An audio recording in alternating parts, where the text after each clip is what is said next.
on a very important topic, which is relevant for a research scholar. So let me give a brief introduction about Dr. Sundararaman. Although his name is not even require any sort of introduction, but still I would like to take this privilege to introduce Dr. Sundararaman. So Dr. Sundararaman is engineer by training. He did his master's way back in '93 from Birla Institute of Technology and Science. Then after that, he has never stopped this journey of learning. Even after getting into job and working on very prominent positions, he has completed his Doctor of Philosophy PhD degree, which was related to the cybersecurity mandates in Indian oil and gas industry. You can call Dr. Sundararaman as expert in the area of oil and gas, where he has worked in the oil movement to storage and sections there in Madras refinery way back when he started his career. After that, he worked on many prominent situations like chief manager in Auto Dynamics Process Software Limited. Then he was there with the Mahindra Satyam. Almost all, I think, more than 6 to 10 years. He was with the Mahindra Satyam as assistant vice president initially in the vertical of energy and utilities.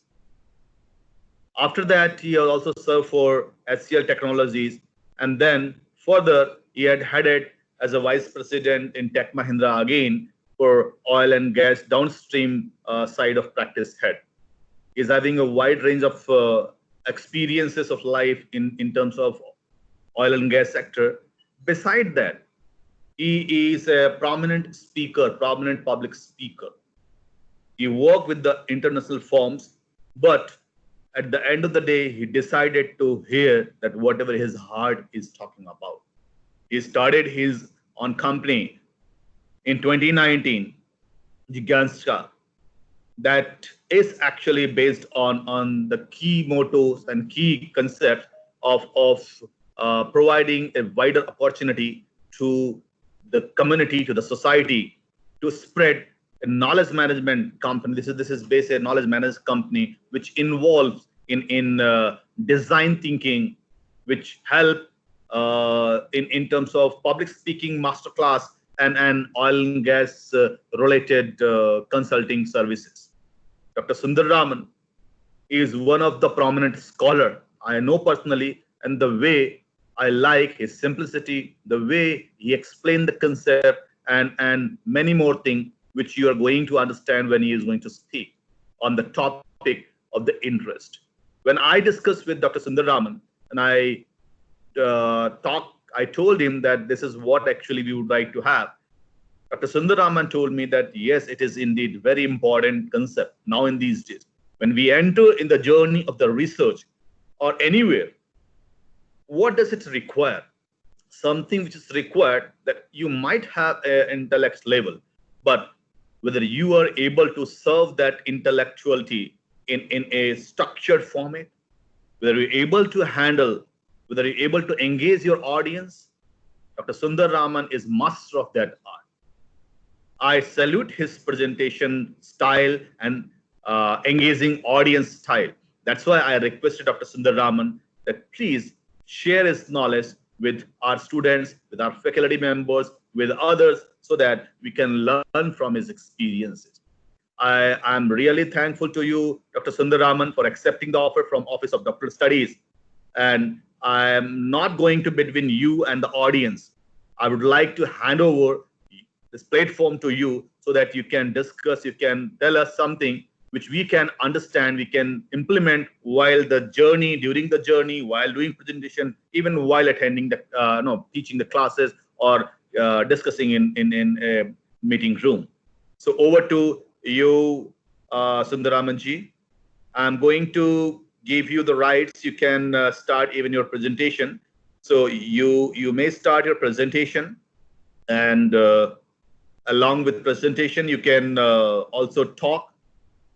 And then followed by, once you complete within 45 to 1 hour, then we will go for a Q&A session. This is what the process we made. But meanwhile, if somebody would like to ask something between, they will write to me, and then I'll ask to you directly. Can you hear me, Dr. Sundararaman? We can't hear you, Dr. Sundararaman. Let me unmute you probably.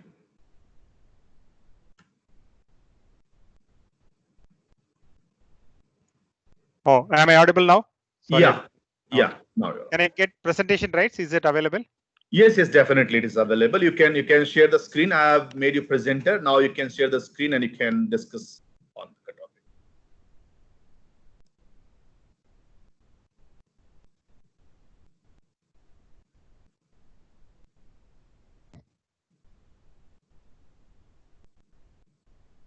Is my screen visible to each of you? Yes, it is visible. Right. Good morning, one and all. Thank you, Dr. Pandey, for this wonderful opportunity. So thank you once again for giving a very detailed and a very positive feedback or introduction about me before this session. I would like to thank once again Dr. Pandey, not only for giving this opportunity. He happened to be my first guide, but unfortunately he left the University of Petroleum, and I had a lot of challenges. Probably if he had continued at the University of Petroleum, I would have completed my thesis long time back, because I know the way Dr. Pandey is helping his research students and the kind of guidance he gives. And many of my colleagues, they were able to complete their thesis in the shortest possible time. And I really missed him when he moved out of UPS. Thank you, Dr. Pandey, for this wonderful opportunity. Right. Thank you. So now, before getting into this presentation, I guess most of you are either pursuing your research program, or you may be a guide for some of your scholars. So with that understanding, let me start this presentation. Actually, long time back, I enrolled for my PhD program, and I have to honestly admit that I miserably failed in a couple of milestone events, that is during synopsis stage as well as abstract stage.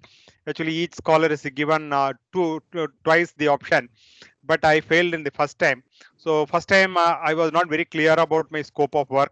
Then I was totally into being an engineer. I was totally talking about all technology kind of stuff, whereas my PhD presentation was on management side. And then after getting clarity, then I moved on. And again, abstract stage, first time, somehow I was not able to convince the panel members, and my thesis proposal got rejected. Second time, actually, I was under tremendous pressure, because this time I had to clear, otherwise I have to start from scratch. That kind of pressure was there. So at that point of time, so incidentally, this university, they also conducted a conference where there was an opportunity for scholars to present their papers, and it was like a contest. It was like a contest just a few days before the abstract submission. So based on all my previous the presentation experiences, I found one common thing where the research scholars, including me, were struggling. So primarily, most of them, so all are from industry, and they had 20 to 30 years of experience. They were holding a very respectable position in public sector organizations, but they were struggling to make the presentation in the given time. So for example, for a 15 minutes presentation, people came out with some 30 or 40 slides, and unfortunately, either they exceeded the timeline, or they have to wrap up everything in last 3-4 minutes.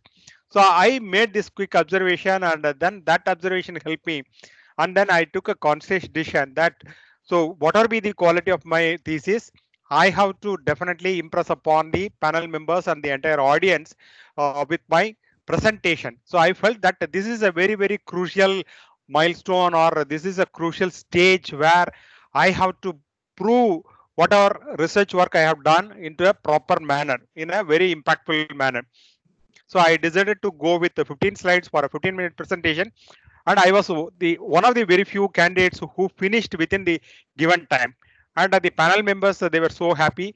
And finally, at the end of this 2 days paper presentation conference, out of 66 candidate, I came second. I got the second prize. So actually, I am sharing this not to boast what I have done. So primarily, I want to emphasize the fact that this presentation is a very crucial aspect in your research journey. You might have done a lot of work, all your 15, all your 5 years or 7 years of work, and almost 80,000 thesis report, 80,000 words thesis report you may have to present in the given time. So probably for synopsis and abstract stage 15 minutes, and for your final the thesis you may get maximum 30 minutes. So within that given time, all your learnings, all your discoveries you have to share. So only the essence of it and only the crux of it you have to present it. So even not only in the academic circle, even being a person who was in corporate field, many a times I feel that the people make lot of mistakes, and that's how they were unable to make an impression in front of an audience, whether it is in front of the customer or in front of any of the stakeholders.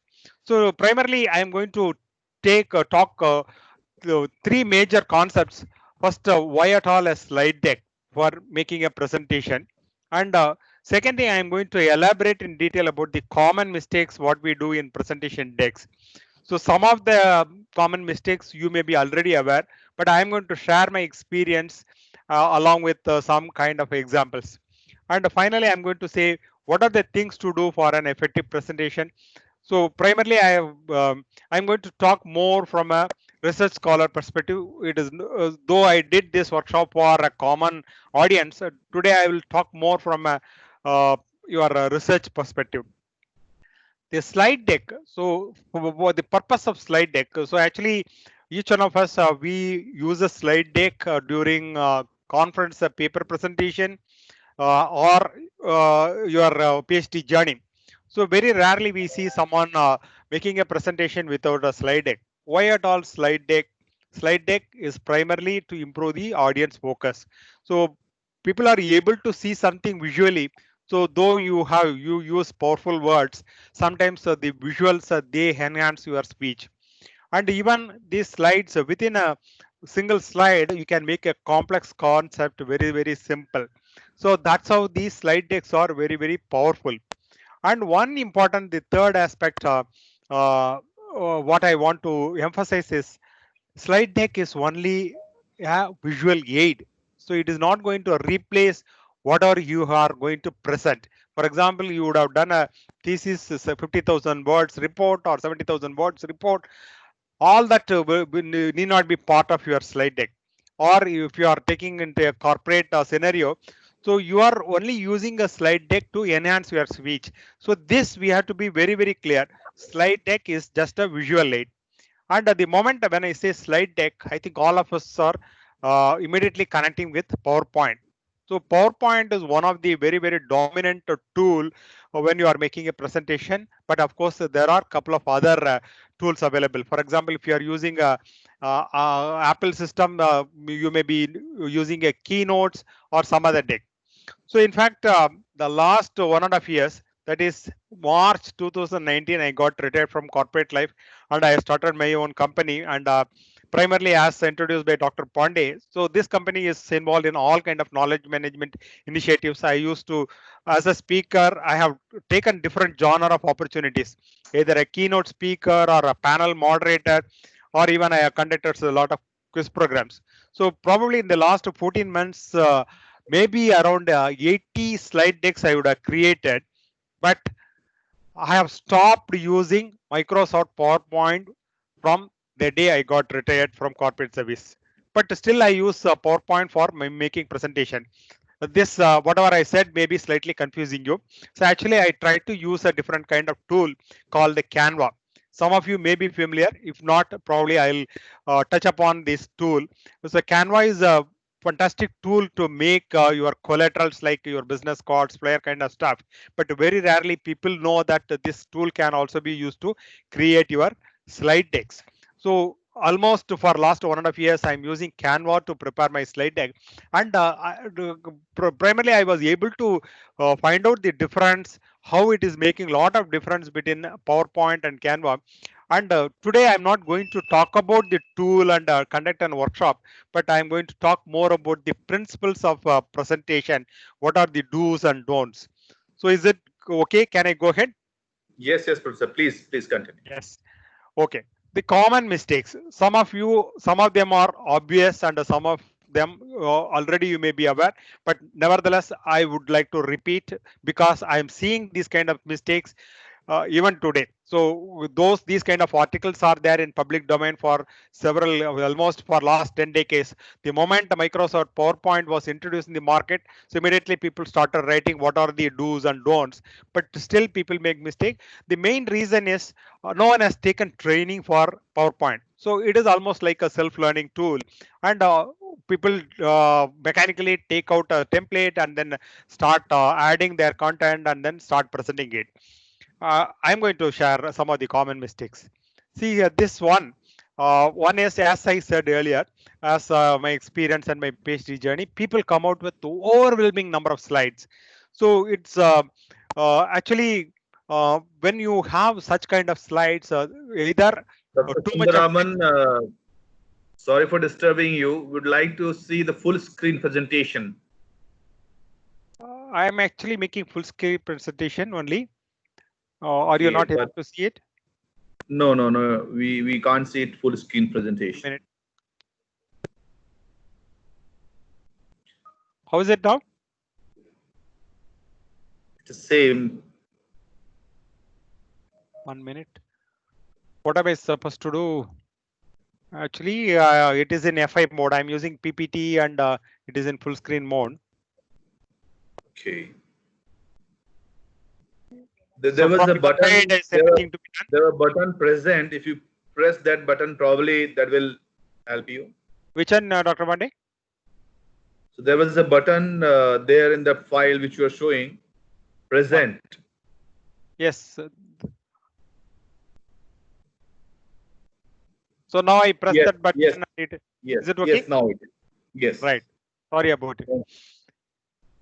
Probably I think I was in presentation mode only for myself. I was not Yeah, sharing that screen. yeah. So I'll quickly go through the previous slides. Just I gave an intro about the agenda for today's session, and then I mentioned why at all we need a slide deck to make a presentation.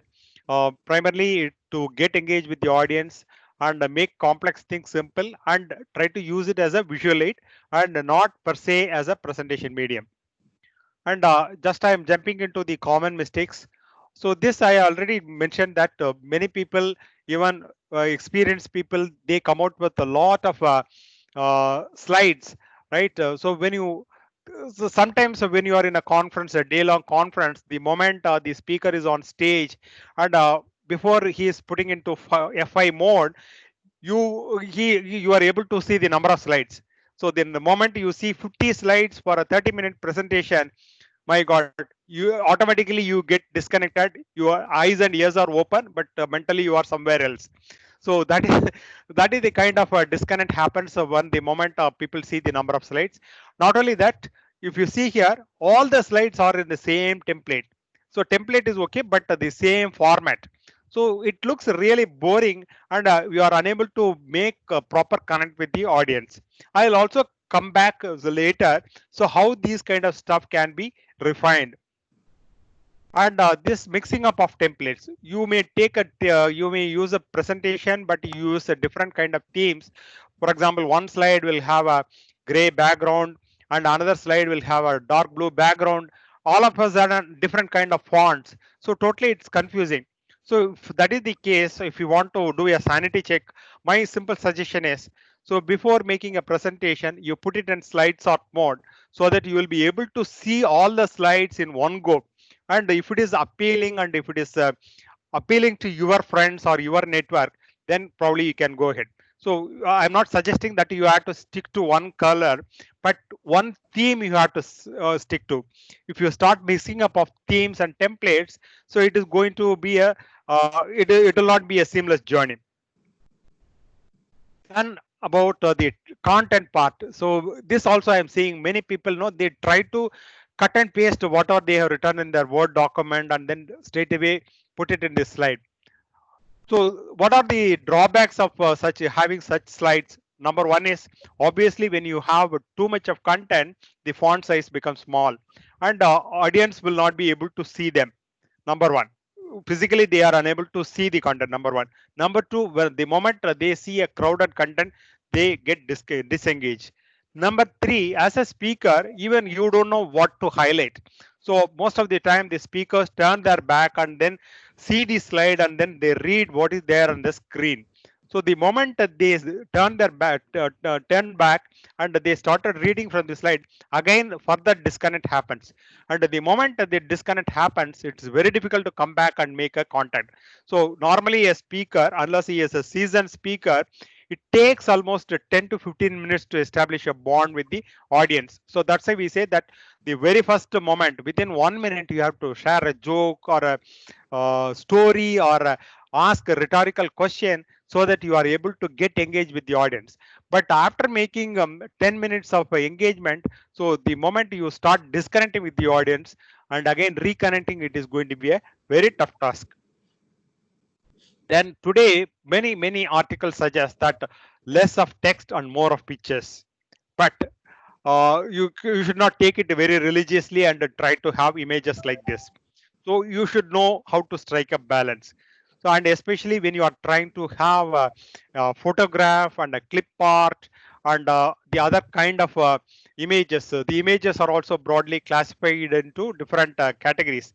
There are some pictures. Pictures means taken from photo camera, and there are some clip arts which are drawn by the designers. So the moment you try to mix up and mash up, then it is not going to be a pleasantful thing. So sometimes you may not be able to realize it, but for the audience point of view, then they may find it very difficult to digest, or they will not be able to appreciate the aesthetic part of it.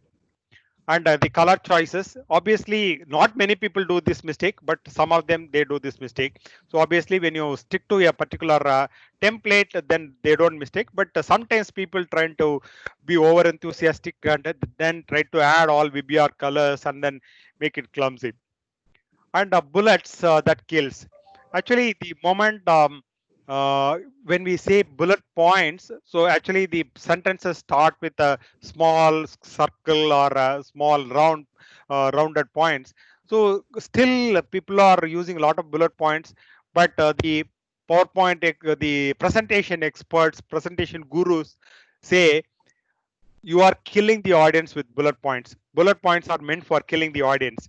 So the moment now I'm just as a sample, I'm showing only 4 bullet points here. But I have in many occasions I have seen people using 20 bullets in single slide, because that's how the Microsoft PowerPoint is offering their template. So people think that it is okay to have such kind of presentation. But when you if you get a chance to look into the way the gurus, for example, Steve Jobs, when he is making a presentation every year during the annual summit, he makes a presentation. He never uses a bullet point. So right now, except these images, even now I have not used any of the bullet points. Probably I'll show the slide shot view where you will be able to see. Even I'll just to quickly walk through my PhD thesis template, the presentation, quickly walk through that. I have never used a bullet points. So many times, so I'm not talking about the research defense or your synopsis stage, but during conferences, the moment you have 10 or 15 bullet points, immediately the audience started taking notes. So they are not sure whether you are going to share the slide deck or not. They start taking notes. The moment they start taking notes, they are missing the eye contact with you as a speaker.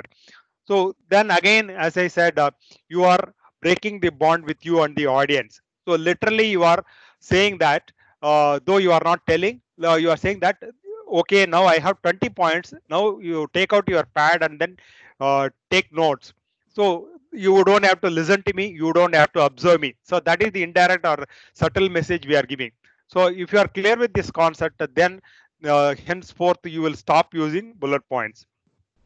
Then data representation. I think this is a very, very vital slide from a researcher's point of view. So obviously you may have to present several tables at different stages. I'm just showing some of the tables. So these are all taken from Government of India's motor vehicle department or transport department. Many of the government department reports are like this.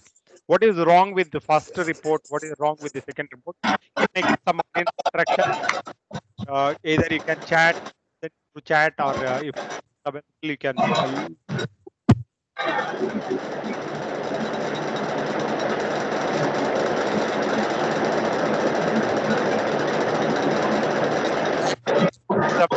audience.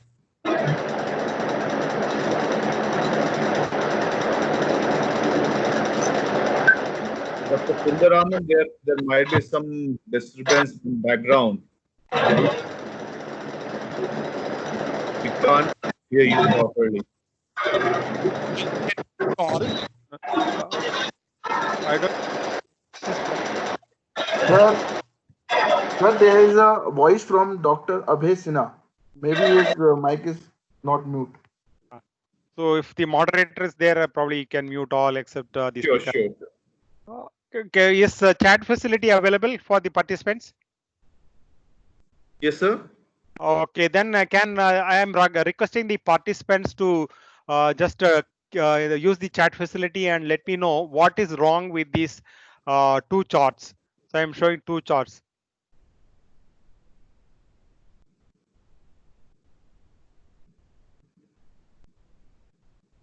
Has anyone responded?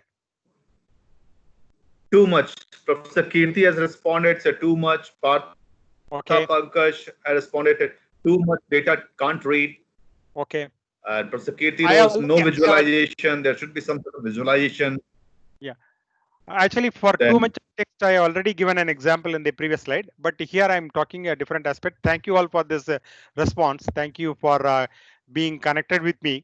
So what I want to highlight here is, if you see the first chart, uh, there is no comma separator. So because of the lack of comma separator, it's difficult to read out whether it is 10 lakh 60,000, is it 1 lakh 6,096 or 10 lakh 6,096. It's very difficult. So always you have to think from audience perspective, and you have to show empathy. So being a design thinker, so I always say that the empathy is important as a speaker. So you have to think as an audience and then say whether the audience is able to read this report and whether the content is enough or optimal level. Even if you have the data, even if you are able to reduce, ensure that the proper comma separators or decimal points are in place. That was the mistake in the first chart. The second chart, what I want to highlight here is, since these number of figures in the columns starting from 2001 to 2011, none of them, they are all left justified. They are all center justified, right? The person who made this report, he simply copied and pasted it here. That's all. So without that, it is very difficult to compare. So whether which number is big, which number is small. So these are all very, very subtle nuances. But if you are cognizant of that, then your slide deck will meet at least certain hygiene factors are taken care. Then you can primarily focus on the key messages. But when the hygiene factors are missing, then immediately people will start commenting, and then obviously the impression upon your work, your hard done work for several years, that will go for a toss. So that's why I'm suggesting that subtle, small things you may have to take care. Then here, this is a Word document, and again, the table from a Word document that is copied here. I'm sorry, I tried to highlight the gaps with a red mark. So actually, they were all spaces. Without that red mark, probably you might have got my message. This poor formatting means, again, someone has tried to do the center justification. In that process, the sentences got balanced, but there are a lot of white gaps. There are white gaps, which is totally not reader friendly. So this kind of stuff you may have to avoid. So probably the right justification would help you to get a proper sentence without any proper gap. So that will make make your slide reader friendly. Is it clear? yes, yes. Okay. And this slide may look good, but many a times when you are showing this slide in an audience, so I don't have a personal opinion, but most of the presentation gurus, they say that try to avoid white background and black or dark text. So rather you try to have a dark background and a white text, which will be more visible, and it will look aesthetically it looks good, and it will also make it audience friendly. So otherwise I'm not an expert to comment on that. Right now I'm also able to read that, but all the presentation gurus suggest to avoid the white background and black fonts. And another important aspect is use of jargons. I think most of you are familiar with the term jargon. Jargon is a term used by only certain group of people. For example, I am part of something, part of an organization called Toastmasters. In Toastmasters, we use a lot of technical terms. Totally, a non-Toastmaster cannot understand. Similarly, from an oil and gas field, I may use several industrial terms. Outsider may not understand. So like that, each domain or each group of people, they have their own jargons, whereas a commoner may not understand. Even though when you are presenting your thesis or abstract or synopsis, you may have a learned audience in front of you. They are all experienced academicians, they are all knowledgeable persons, but there is no need that they have to understand all your industry jargons. So when they don't know what you are trying to use, so for example, when I say, so I was in Chennai Petroleum Corporation the last 5 years. Out of 15 years I was in the training simulator. So this training simulator is a place, it is something like a flight simulator where we used to train the control room operators using a simulator system. It will be exact replica of the simulator. So whenever a visitor comes to the refinery, many a times it is very difficult to take them to the control room because of security reasons. But definitely default they used to come to the training center, and in the training center we will walk through the training simulator. So that will be very jazzy kind of stuff to impress upon the audience. And at that time we used to use all kind of jargons. I'll say that this simulation engine is running once in every 600 milliseconds, and the simulation engine is updating all the variables on the user interface every 1 second. So people get flabbergasted, and my ego gets satisfied. But later I realized, when someone gave a feedback, I am trying to impress upon, not expressing. So as a speaker, as a person who is on stage, your single motto should be to express. So keep it simple, not try to impress. So in that context, you may have to avoid jargons. Even if you are using an industry term, quickly explain that and then proceed. People will immediately, the learned audience will quickly understand. So without that definition, if you keep on using, for example, even when I am part of an organization, for example, in IT, we'll say something called vertical, right?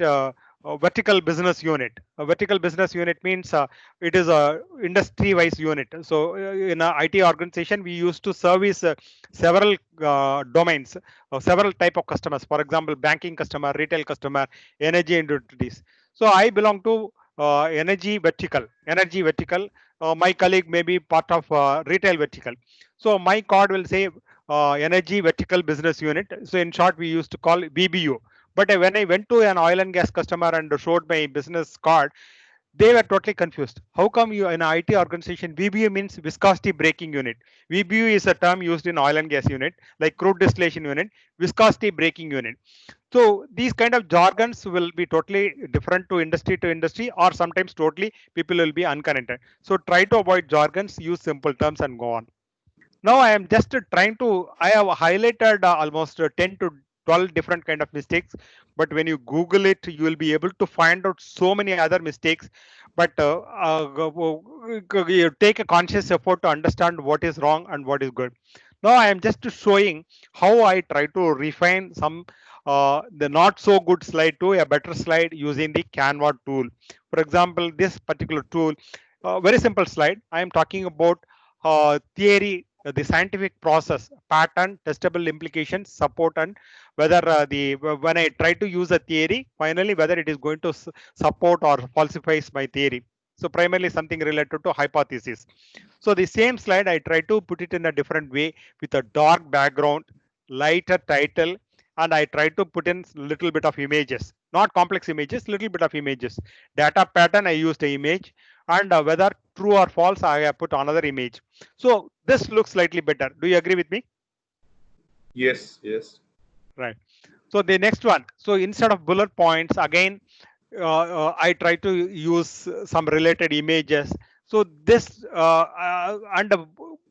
one important thing is when you try to reduce number of sentences, number of words per slide, then you are going to talk from your heart. So instead of reading this particular the illogicality theory of construction, probably I have not used the right example on the left side. There are some slides where you have very complex sentence. I try to read that in front of the audience. Whereas when I have a slide like this on the right side, what I have used here with a single image, I know what I want to convey. So automatically I'll narrate with my own conviction. It will automatically come naturally, right? I'll either tell a story, anecdote, or so everything comes naturally. Whereas when you try to put more sentence, we are trying to stick to that, and then the spontaneity is reduced, and finally resulting into audience disconnect. Then this is a very simple slide. So this particular presenter, he is using this slide as a divider, right? So now in a particular slide, when you have 30 slides, probably at 4 or 5 places, you may use a divider. So nothing wrong, but rather than using a plain vanilla divider, if you try to use a conceptual image, for example, this man thinking process, right? When you try to put a slide, you are setting the contents, and then audience, they are mentally prepared to listen to you. Okay, now this speaker is going to talk something related to philosophy, philosophical dimension he is going to. So obviously, because pictures speak thousand words, right? Pictures, so the brain is so powered to immediately able to absorb pictures rather than words. So try to use relevant images. Again, I try to replace this particular slide which is crowded. So all the speaker wants to convey here is to talk about, as an example, he is talking about US wireless market Q2 2010 update, right? Instead of putting all this verbose, rather I can put a small clip arts, right? Primarily I'm going to talk about 4 different categories, right? First of all, I right now in this image, in this slide, I'm only using 2 colors, this pink and gray. That's all. Rest of them are all inserted embedded images. Only I'm using 2 colors.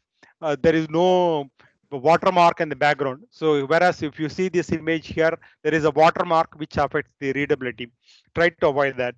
Then first point I'm talking about growth, quarter on quarter 6% growth, year on year growth 22%. So just to take that a cue, and now I can articulate on my own. Otherwise I may have to read this, or the audience will start reading it. And audience also, when they start reading it, after some time they will get bored and then they'll leave it. So rather than that, try to have a slide like this and then articulate on your own. Then this colorful, the rainbow colored slide, I try to replace with again 3 colors: gray, blue, white. That's all. So how does it look now? So does it look professional? And still, are you able to read and get the message what I am trying to say here? Let me move on. So this picture, a slide with overwhelming pictures, I try to replace with one single image, which looks a little pleasant. Or you can also use clip arts, but try to use simple images of the same quality. Don't try to combine photographs and clip arts. So even this single image and this lighter blue background, you can replace with the multiple images, but try to take similar genre. Don't try to combine and mash up. That will look odd. Okay, now this particular slide, what I am trying to do here is, so this particular slide talks about a causal mechanism. So because of A, from A, because of action C, it is getting converted to C, either state or process or something like that. A very simple slide. So it is all talking about causal mechanism, cause and effect. So I tried to bring in a new image, which is called visual metaphor. So what is this slide all about? What is the image?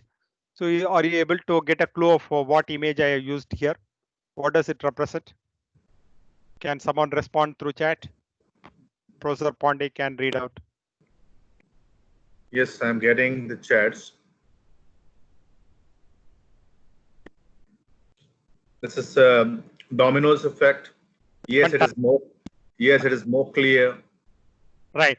So domino, I think all of us are familiar that it is a kind of game or fun entertainment where you have some plastic, what is that, plastic pieces where you will keep it in a particular order, and after stacking them, and if you try to touch or push the first one, so automatically everything, all the other domino pieces will get collapsed within probably 1 or 2 minutes. So even you might have stacked 1,000 pieces, but within 1 or 2 minutes, everything. So primarily that is to try to convey the message. So the moment you talk about domino, so immediately people are able to relate to cause and effect.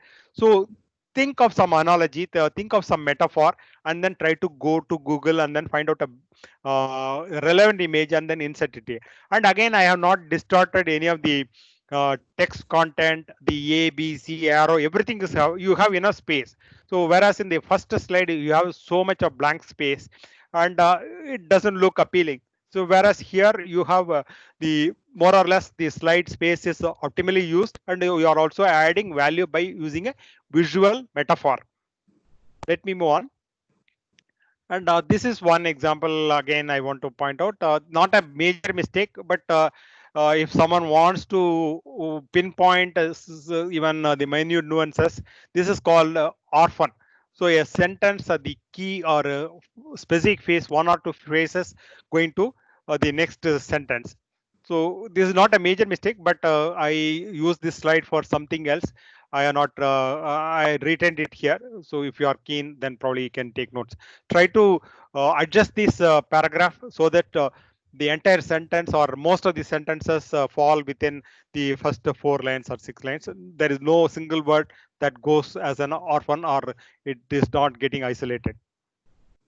Now, having said that, I think most of the time when one of the important process I learned from some of the gurus is rather than teaching the what should be done. So if people are already having, people have already some concepts, try to tell them the kind of errors what they do. So once people are identifying the consciously, they come across what are the errors they know, and if these errors or mistakes are removed, automatically the quality will move on. So that is what I did in the last 20 minutes or so. I tried to mention about the common mistakes. Now let me move on to the things what needs to be taken care. So the do's kind of stuff, right? So today, most of the forums, people say that you have to use the power of storytelling everywhere, whether corporate life or your in a, organization like Toastmasters or your motivational story. Everyone is talking about stories. The power of story is because storytelling is a very, very powerful process where we were using the moment even the civilization started, the moment the people gathered, even as a nomads or the tribals, after having their dinner, people used to have the bonfire, and then people used to start sharing their stories. What happened, either through sign language or their own primitive language, people started sharing stories, and that is the way to get engaged with the people. So even for and many researchers have found that scientifically proven that stories are easier to remember than facts. Probably for 5 years or 6 years in your entire thesis journey, you would have totally revolved around numbers, facts, figures, kind of stuff. But the moment you are on stage to present in front of an audience, then now it is time, high time you should leverage this power of storytelling. And whenever I propose storytelling, immediately the audience response is, what story I have to tell? First of all, even in a motivational storytelling or motivational sessions, people say that I don't have a story. Probably someone else, the great orators, they have stories like the Gurujis and other people, Ramakrishna Paramahamsa and others, they can tell stories, but I don't have stories. Even if I have story, I have a borrowed story. So one is you can use a borrowed story, but you add your own perception. when you add your own perception, then it becomes more or less like your story. And the second explanation, second disclaimer is, when I say story, it doesn't mean you have to use long, long ago, there lived a king. Long, long ago, there was a grandma and grandpa. Doesn't mean. So when we use story, it means use an incident or happening or anecdotes. So probably when give an example how I used a story when I presented my thesis during different stages, then you will be able to appreciate. So as mentioned by Dr. Pandey, my thesis topic was cyber security, the developing a mandate for cyber security for Indian oil and gas industry. So this is from management perspective, not the technical aspect, not the engineering aspect. So primarily about policies, framework kind of stuff, how the cyber security can enhance. So I have to start with the interesting anecdote. So actually ONGC, so the largest, one of the largest oil and gas Navratna in India. So what they have done is, so they used to not only they are in the upstream, they are also present in the downstream refining side. They produce several products. So once this incident happened probably 5 or 6 years back. So at one particular time, they sent a huge consignment of naphtha to one of their Middle East customers. So now this customer has to make a payment, right? So the ONGC after some time, so for all the payments, so there is a due the deadline or something like that. When the deadline uh, has crossed, then they sent a mail and then they call the customer. They said that the customer has not made the payment. The customer got shocked, and when the customer gave the response, this ONG has also got shocked. The customer said that I already made the payment, and here is the proof. They sent the screenshot and they sent the proof. Finally, they found that some miscreant, they sent an invoice to that customer, Middle East customer, in the name of ONGC, but a small change in their email ID or website name. So instead of ONGC, they put OGNC or something like that, but the customer did not check that, and they made the payment. So do you know how much money they would have lost? Any guess? So now instead of receiving the money from the customer, but it has gone to a third party, totally unknown. So someone has played a game there. So any guess how much money they lost? Just to make a rough guess and then let me know. Any Can guess, you- anyone? So Any response? around 10 lakhs. One response came from the Partha Pankaj, it says around 10 lakhs. Okay. Anyone else?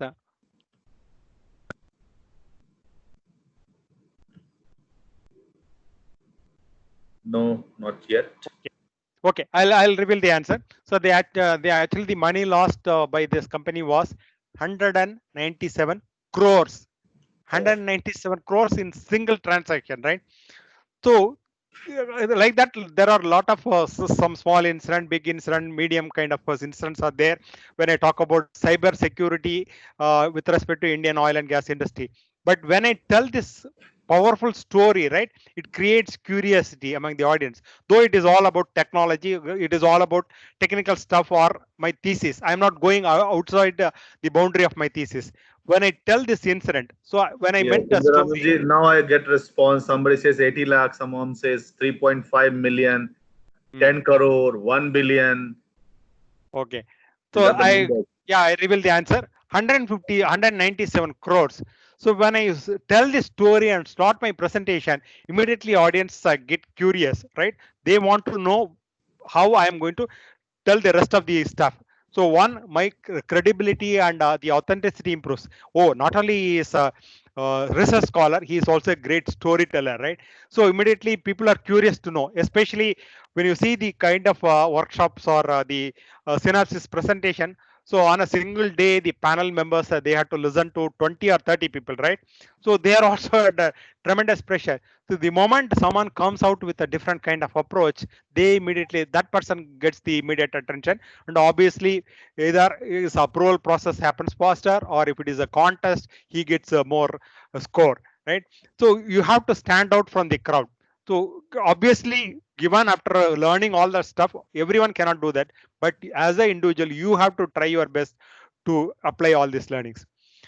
Then another very important aspect, the moment that I started the presentation, I said you have only 15 minutes or 30 minutes maximum to support your thesis or synopsis or abstract.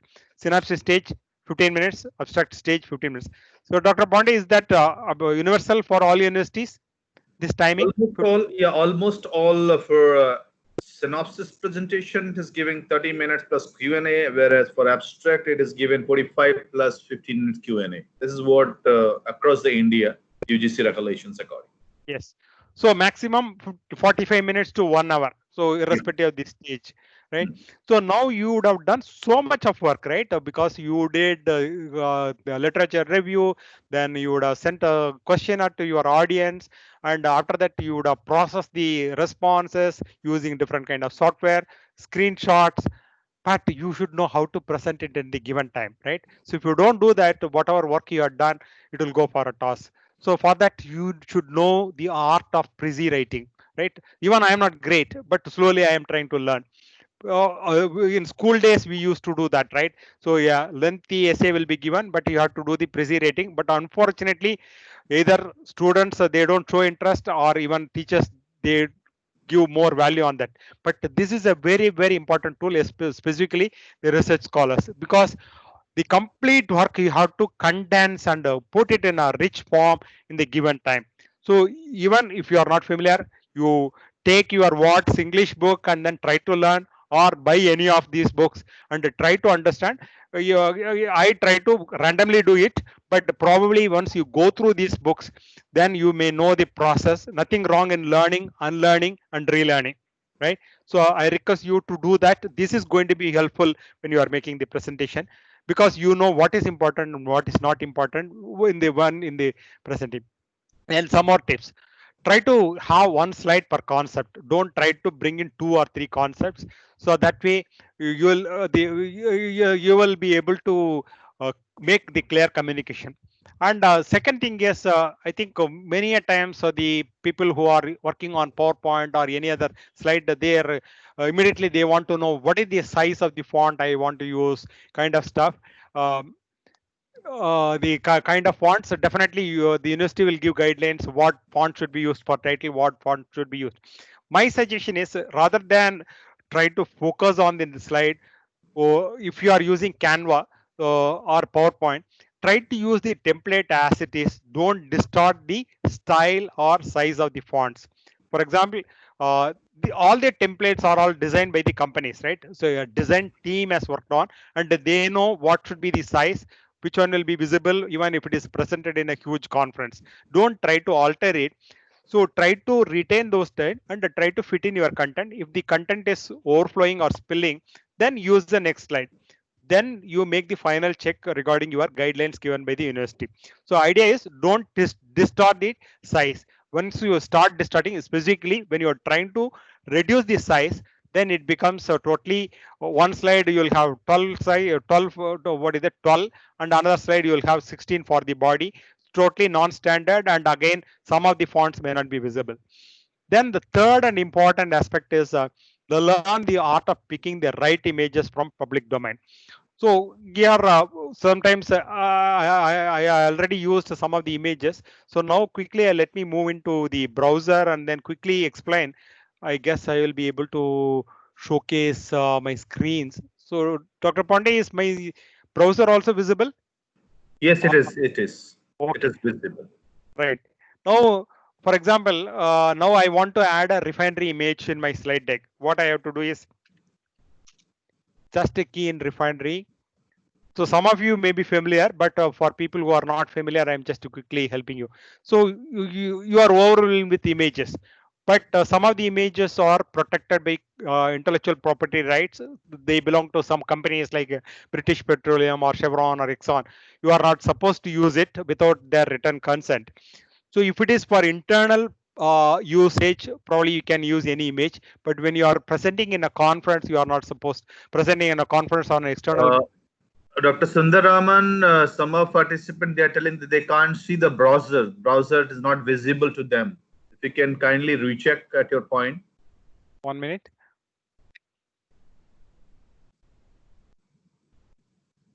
Isha, I'm in a meeting. I'll call you later. Huh? I'm in a webinar.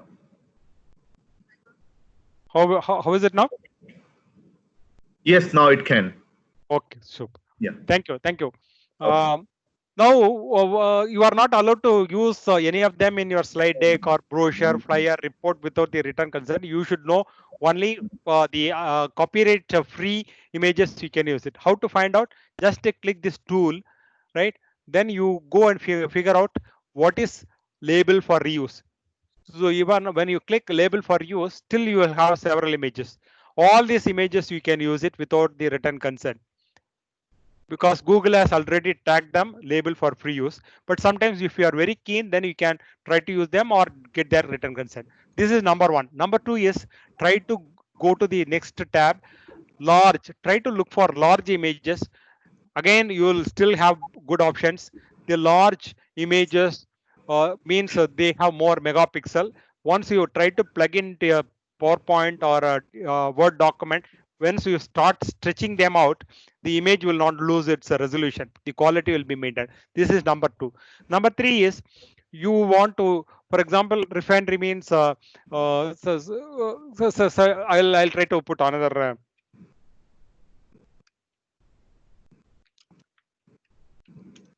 Distillation column.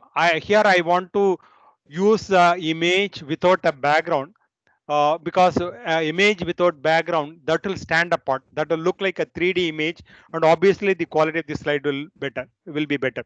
What you have to do is you have to look for transparent background, but the choices will be limited.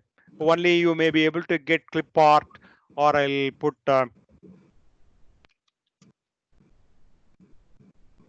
right. So this is instrument or equipment used in the upstream industry. So, but choices will be limited. Or if you don't get anything, then what you may have to do is there is a, if you go to a site called, there are several such sites. You just Google remove BG. So this is an image where you can remove the background of any image. So when you remove the background and then try to use that image, the quality of the image will be better. So I am going to give you some example.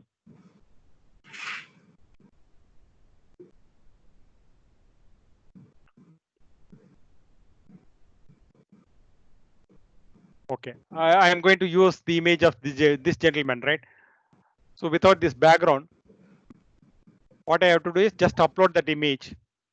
So within a minute, within 30, oh, I think that image format is not good. I'll use another image. Yes, I'll use this image probably. No, that is also okay. This tiger image I'll use.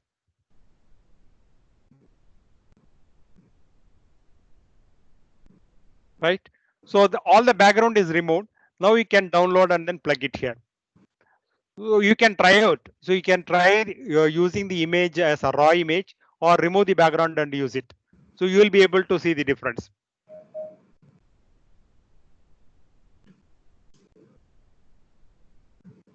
I'll quickly come back to the slide deck. So slide deck, is it visible again?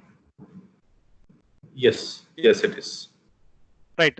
So some of the do's, I said one concept per slide, retain this size and style of the font of the template, learn the art of picking the right images, and background removal and cropping it.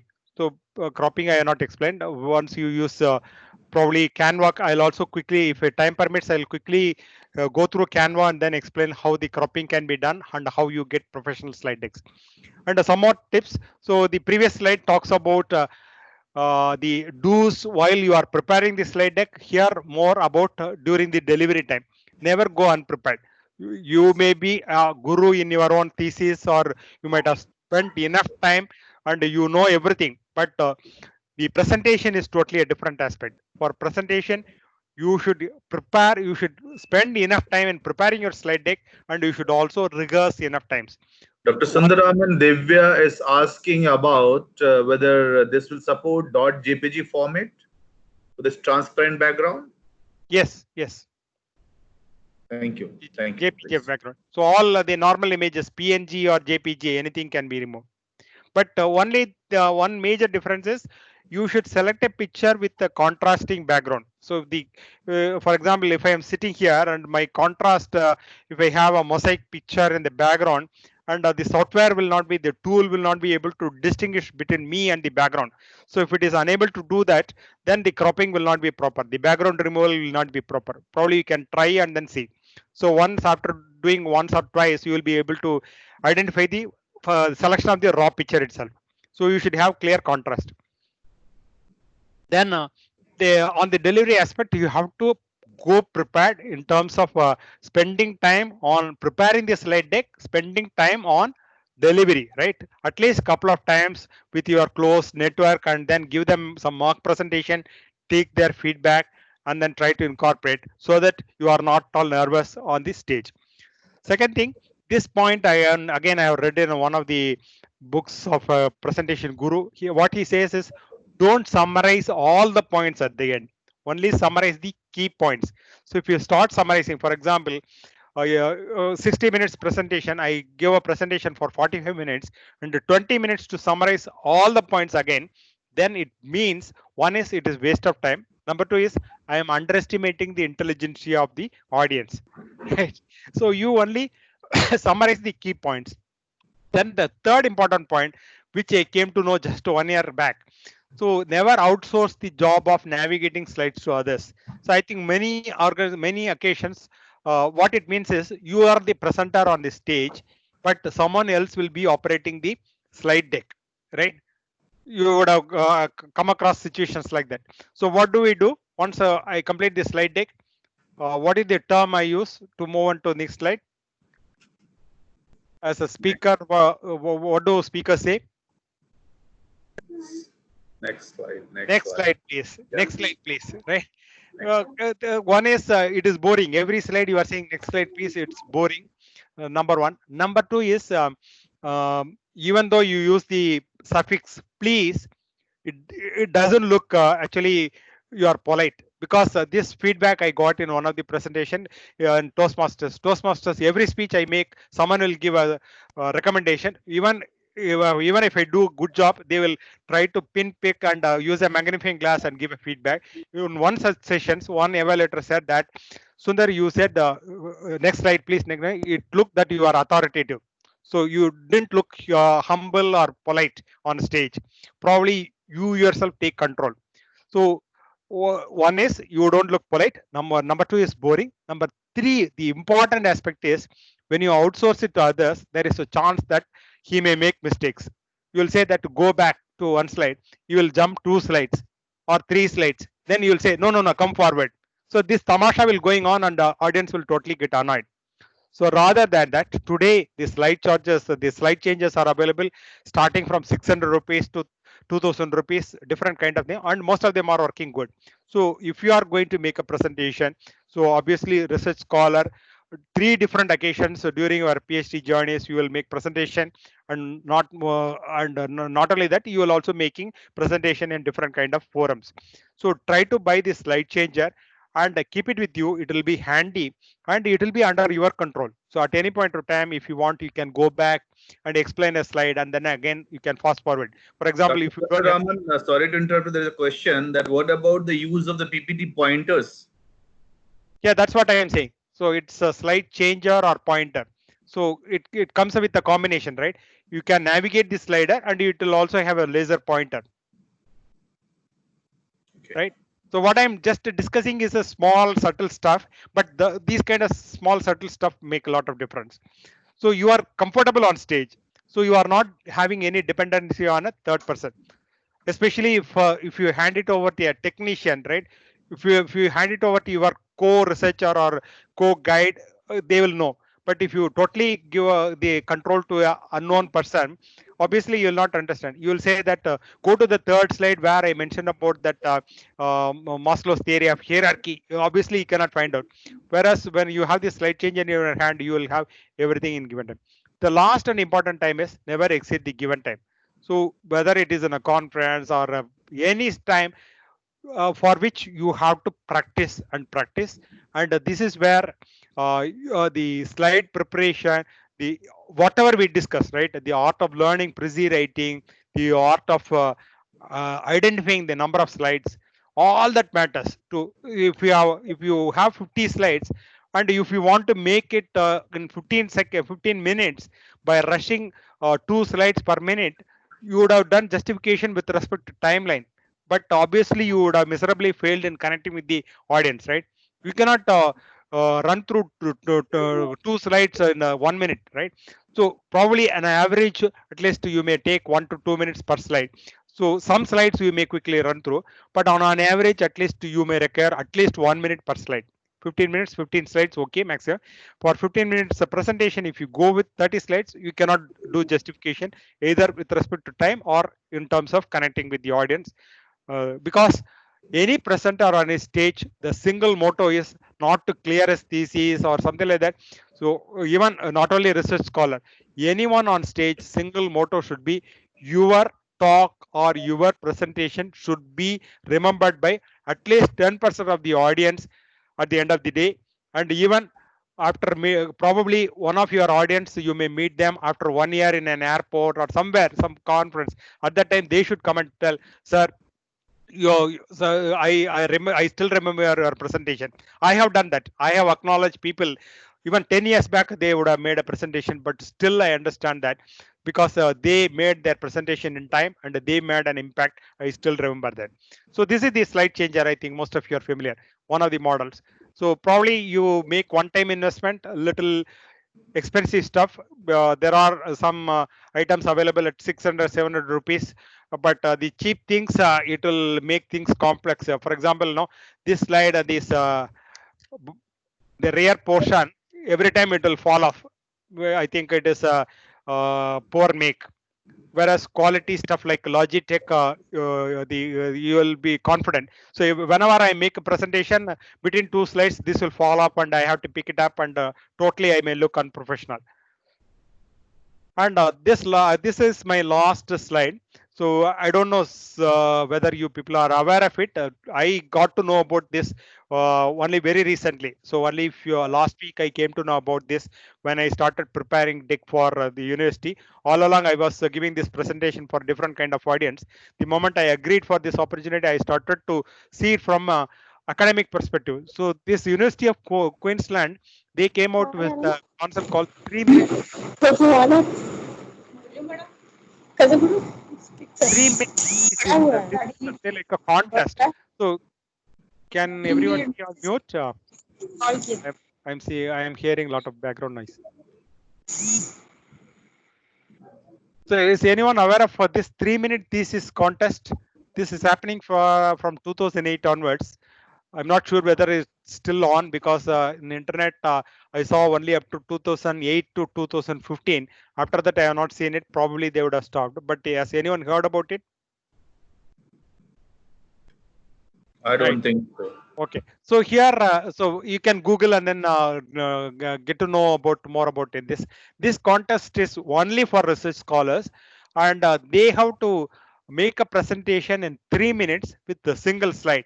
No animations, no transitions in the slide, and you cannot use any background music. You cannot use any support audio, video clippings.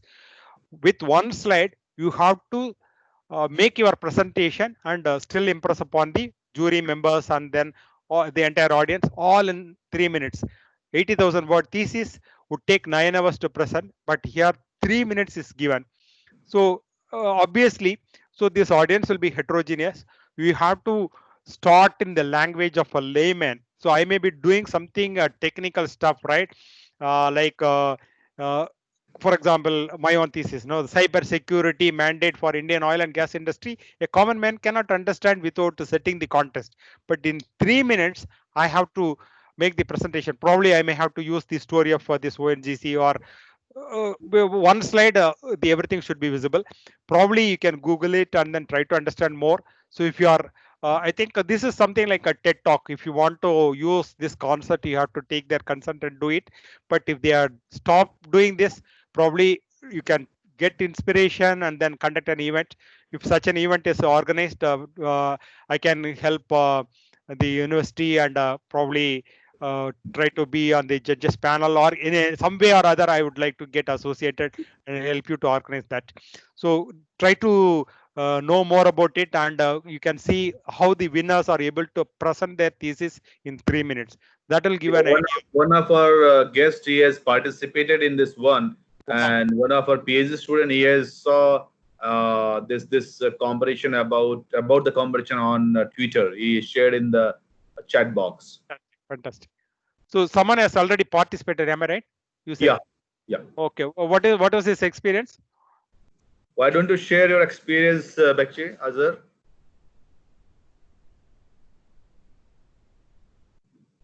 I'll unmute you if you're here.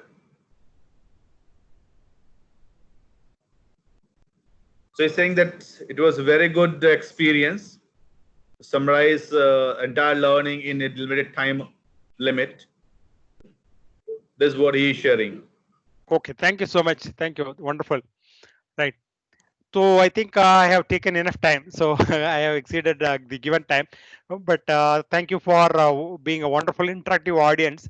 I'll now take a pause and probably I'll take questions Q&A. That's good. That's good. So now floor is open for the question and answer session. Or I'll stop sharing if I can see the faces or right. So there are a few questions. Like one question came from Mr. Shanky, who's one of our doctoral student. Okay. Is telling that, can you please name some sources such as Shutterstock, from where we can browse and download images, PNG, template, etc. for our presentation? Right.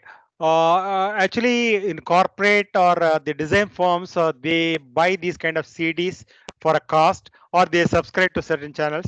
There are many such things are available, but I have never used it. In Google has got a lot of stuff. So only thing we should know the art of picking it, and that's it. So you should have One probably of, offline. Offline, I can share the more okay. details, the sources. One of our professors, she's asking about whether Prezi is good platform here for. Prezi, I heard that it is very good and it is totally different, but I have not used it. If you are comfortable, probably you can give a try. I have not used it much. Any question? The presentation is actually, this is a skill set, and definitely when we'll do mistake, we'll learn. Oh, one more question. A student, PhD scholar Akash is asking, first of all, is giving you thank you for giving you insights for presentation, and then he's asking that is there any suggestion on do's and don'ts for the first slide of the deck? First slide of the deck. Yeah. Is it from research perspective or From research general? perspective. From research perspective. Right. So whatever I mentioned, some of them may not be literally applicable when you are making research presentation. So in fact, in my presentation workshop, I say that whatever be the duration, you limit your points to 3 major buckets, because people cannot. So any presentation you club under 3 categories. But I'm not using that slide here because in presentation you may have to do it in a different format, like you have to talk about your literature review, you have to talk about the findings, the gap, then research methodology. So research, so already the structure is given by the universities, and which is almost common.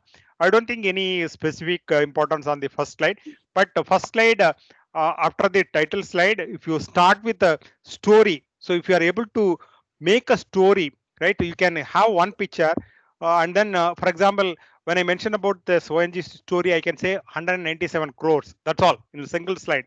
So in fact, this book I recently read, Secret of Steve Jobs. So this is not a book written by Steve Jobs, but written by one of his associates. He says that Steve Jobs' slides has got either one image or one word. Most of the time, one image or one word. So for example, the first slide, I can put 197 crores. With that, I can start telling about ONGC story. So people will be curious, what is this 197 stories?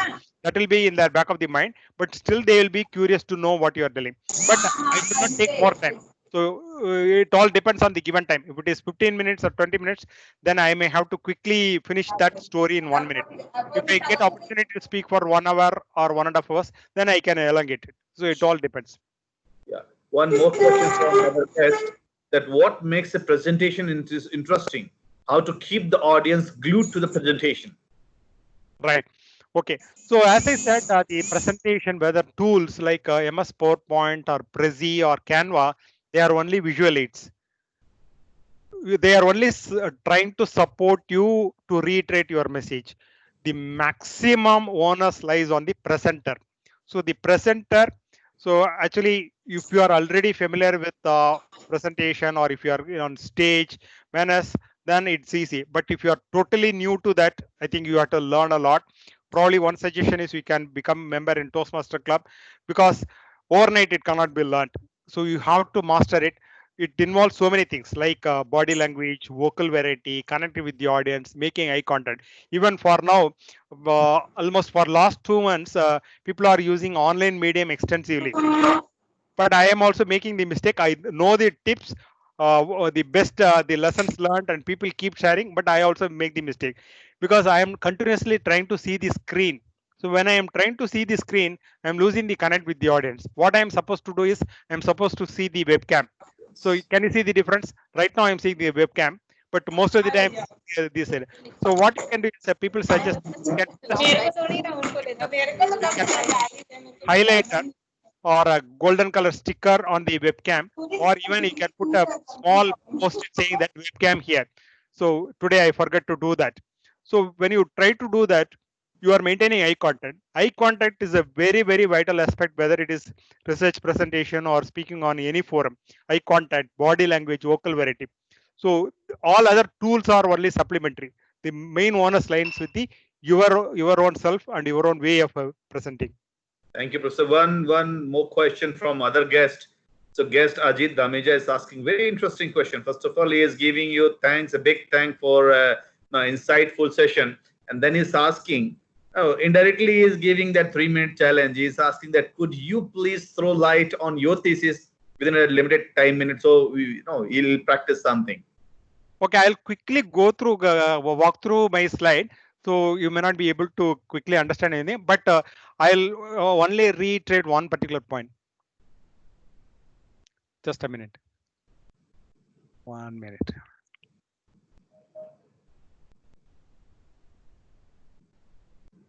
Okay.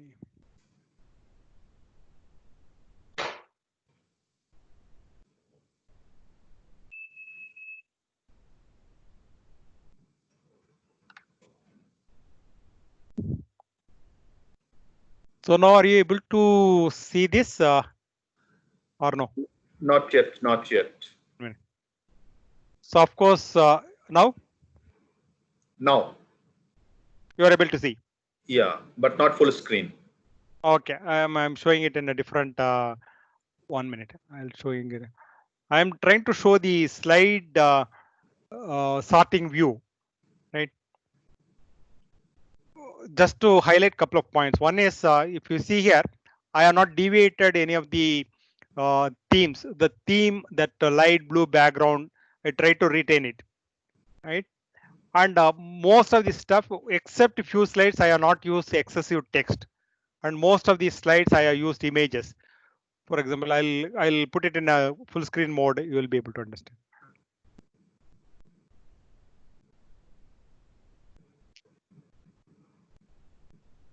You are able to see it?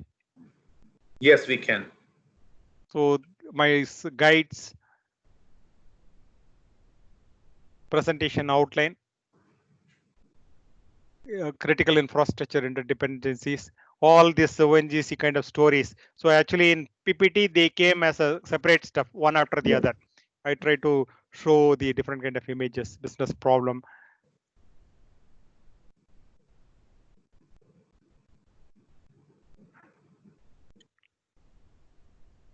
Jordan's model. Yeah.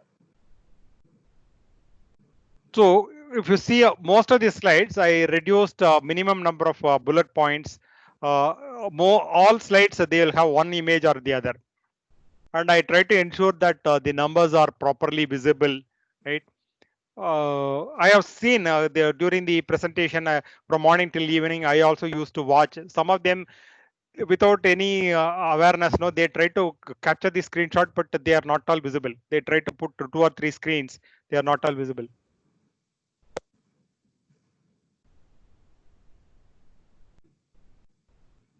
So most of them, important thing is I try to reduce text portion to the minimum and images more. Was that sufficient?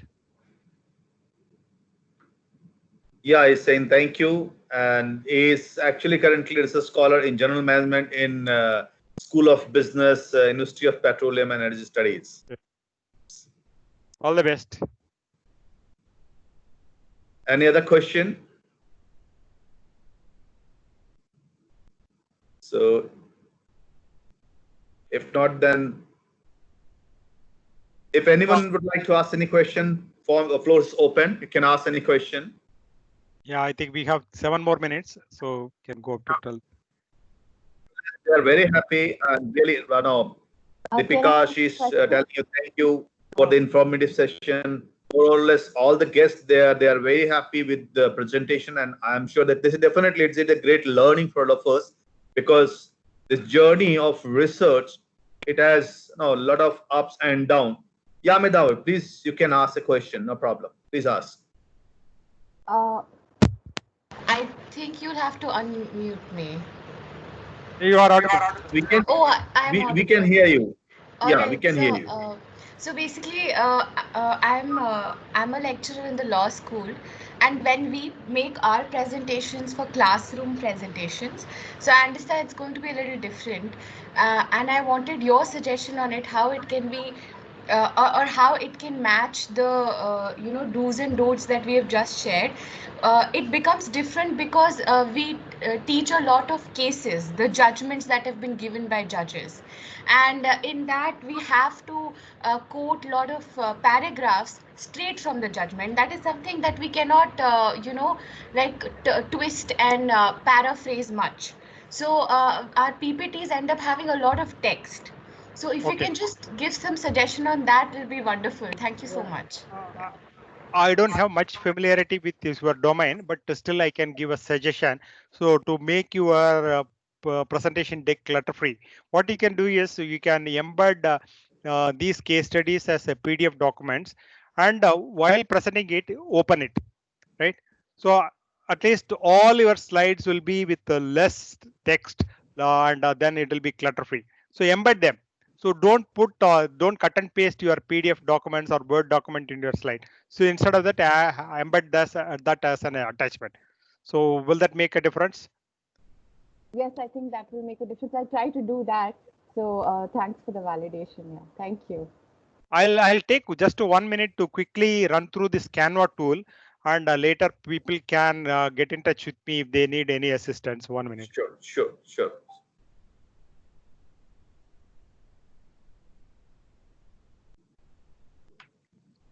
So this is my screen visible? Yes, it is. Yeah, so this is actually a new tool which I came across 1 year back, and almost for 1 year extensively I start using it. Here, this Canva tool, there is no any prerequisite required. Anyone with a Gmail, they can open an account here, and you can create so many stuff like infographic, event flyer, your posters, business card, Instagram post, and even for different kind of social media like LinkedIn banner, webin. So I'll quickly go through this presentation deck. And if you go here,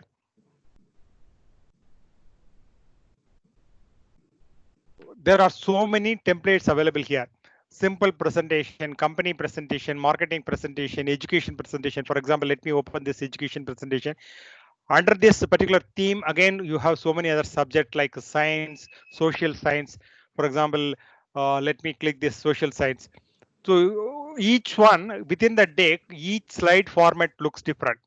So this company has spent enough time to do all this design for you. So what you have to do is just make use of that. Just edit the content and change the images. That's all. You don't have to design any of them. For example, this first slide, just a click of button, it will come here. I'll add new page, then I'll add this agenda, then I'll add this one. I can keep on adding whatever format I like. I can keep on adding, and then all I have to do is I have to go click this and edit it. So I can have all my content in Word document. I can come and copy and paste it. You don't have to resize it. You don't have to do anything. And suppose this picture I want to alter it here. I have already uploaded certain images. I want to alter it here. For example, this image I want to put it here.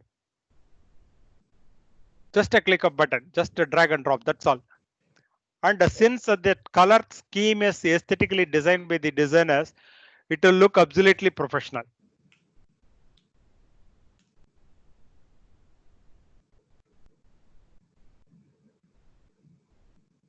And finally, you can download this as a PPT, or you can download it as PDF, or you can download it as images. Suppose if it is images like PNG, it will get saved as one zip file where all the individual slides will be stored as images. Right now I'm using a paid version with unlimited features, but even for a free edition, you have almost 60,000 images available here. If you are not getting any images in Google, here you can find out. For example, I'll put the same refinery here. So these are all not from Google. These are all images, good quality images. I don't have to bother about the resolution. I don't have to bother about the background removal or kind of stuff. So all are good images. So like that, any topic. For example, I'll put research. So either scientific research or managerial research. So all relevant images will be there. You can pick and choose. So as I said, today I am totally doing everything here. I saw save it as PPT, and only at the time of presentation I open it. The other advantage is even if it is heavily loaded, that is no, the size, if it is 30 MB, 40 MB, sometimes when I do it offline using PPT, I find it difficult to share it with the. For example, if I go to a corporate and conduct training, they will ask me to share the deck. So it is very difficult to share through mail because of the size, number one. Or if I take it as a USB stick, then organization will say that as per security policy, the USB stick is not allowed. But I can keep it here at any point of time. Only all I need is access to canva.com. I'll go to client place, and in this desktop, I'll log in. I'll only ask access to canva.com. I'll download the latest version. Suppose if your travel is taking 2 hours, and in the meantime, if you can ask your associate to do all the corrections, you can give instruction over phone. They can do the corrections. So the moment you reach the venue, you will get the updated date. So it is all stored in Canva. Every minute you do some editing work, it will get automatically saved. So you don't have to bother about versions. Otherwise, normally we have multiple versions in our own desktop or laptop, and we don't know how to select the latest one. We have all that kind of challenges. Here you have everything with the version control is also available here. And you can also share it by mail straight away from here. You can share it. Just if you share it mail, you don't have to go through your mailbox and do the stuff. Straight away you're there, the receiving ends mail ID, automatically it goes. And if you give access to them, they can also edit it. That's good. It's really very interesting, and I'm sure that my students as a faculty and even I am going to get benefit from this presentation. It is really a very insightful presentation from your side, Professor Sundararaman. Thank you so much. Yeah, some of us we are not aware, but some of us now we are aware. And literally, this is what day by day we are learning in the life. Thank you for your wonderful presentation, giving you insights of presentation. Even when I teach data visualization course to my student, I tell them that what is the storytelling and how you connect the dots, all the anecdotes from one point to other point, what is the importance, and you narrated the same thing in a very, very simple way, that how important the storyline is behind any concept. If you like to make audience glued with your presentation, then definitely there should be something which is attracting your audience. And Yes, it is a visual presentation. It is what your eye connect. It is what you talk with them. You sometime you connect with the story. Sometime you connect with the joke. Sometime you connect with the picture, and sometime you connect with the experiential sharings of your own. So thank you very much for your wonderful presentation. We at Office of Doctoral Studies at OP Jindal Global University are highly thankful to you for your insightful presentation. My all PhD scholars as well as guests and professors, they are thinking that they are thanking you, they're giving you a big thank you, and they would like to be in touch with you in near future for further help and support. Thank you, Dr. Pandey, for this wonderful opportunity. I'm really glad that once again we are in touch with you, and once again and again through your institution professionally, I am really formally in touch with you. I'm really happy about it, and wonderful audience asking a lot of questions. I'm really delighted. And at any point of time, any of your students can touch base with me. You can share my contacts to them. I would love to do that, and no, none of us can think that I'll be disturbed. I'll be more than happy to support them. Only thing, if I'm busy, I'll respond a little later. So if they call me, then if I am already in a call, then I'll return the call, or they can ping me or send any query through WhatsApp or email. I'm really delighted and I'm extremely happy to be associated with your institution. Thank you so much, Dr. Pandey. Thank you so much. Thank you. Thank you, Sundararamanji. Thank you very much. And thank you, good audience. Thank you for your nice question. All the audience, all PhD scholar, all professor, all the guests, those who join into the conversation, ask question. And it was your support even for being here and asking question and engaging on engaging at this platform. Thank you all. Thank you all. Now I'm going to end the session. I'll request you one by one if you can go from the session, then I'll end the session at the last.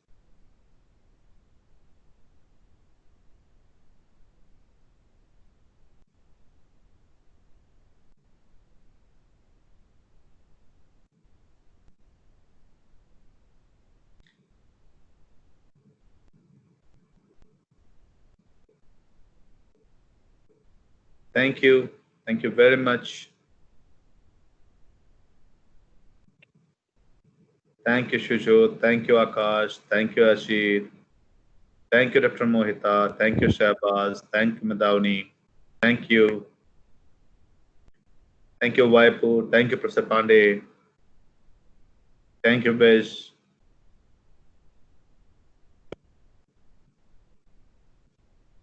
Thank you, Professor Kirti. Thanks for your support and help. Thank you, Shanky.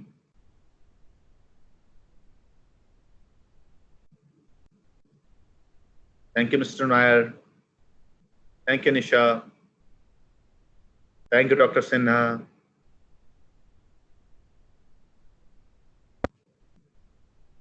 Thank you, Divya.